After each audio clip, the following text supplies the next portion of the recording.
This book was designed first and foremost as a book that needs to be read.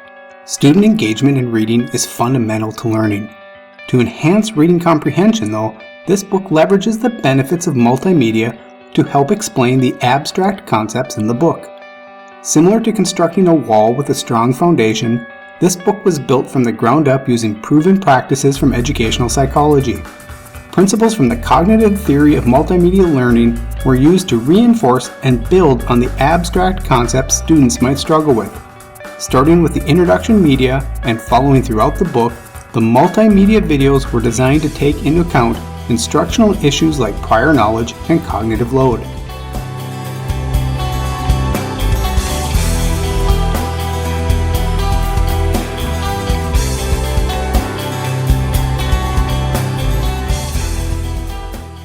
Here's a brief summary of the book's videos, starting with Chapter 1.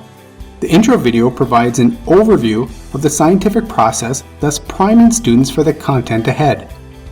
Section 1 focuses on the core principles in science, testing. This theme of science testing their ideas and trying to falsify them is followed throughout the book.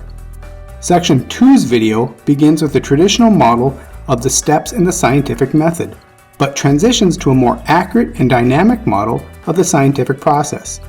Visual examples help simplify what is often considered a difficult concept to comprehend.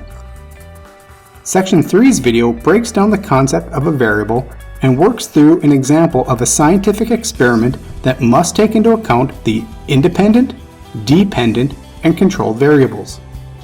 Section 4's video builds on the testing concept from Section 1 and the importance of variables in Section 3 to explain how and why we test all our theories. Section 5's video uses Newton's law of gravity as an example to explain the differences between scientific laws and theories.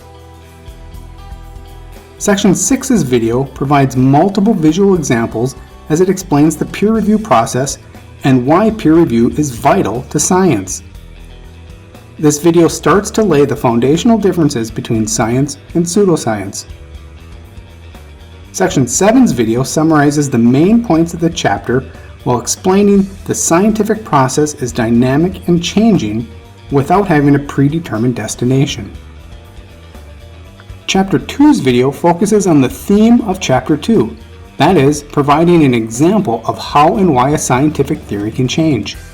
As we know, having a worked out example is often the best way to learn about a detailed concept. Chapter 2 provides just enough details on the origins of the geocentric theory and how it slowly was abandoned for the heliocentric model. A key concept summarized in Section 3 explores how pressures from outside the scientific community can influence scientific research. This happened historically with the Inquisition during Galileo's time and continues today by corporations, lobbyists, and pseudoscientists. Chapter 3 has only 3 videos, as by this stage in the book, students should have an understanding of the scientific process. Reading comprehension plays a much bigger role. In Section 2, the video uses a sports analogy as it reviews the main points in the scientific process. Section 4's video provides a detailed look at pseudoscientific claims with a detailed focus on astrology. Pseudoscientific claims are compared to scientific claims throughout this book, and this video is meant to provide a detailed example of why pseudoscience claims are not accepted by scientists. Section 5's video focuses on a final project, a place for students to demonstrate they understand the scientific process.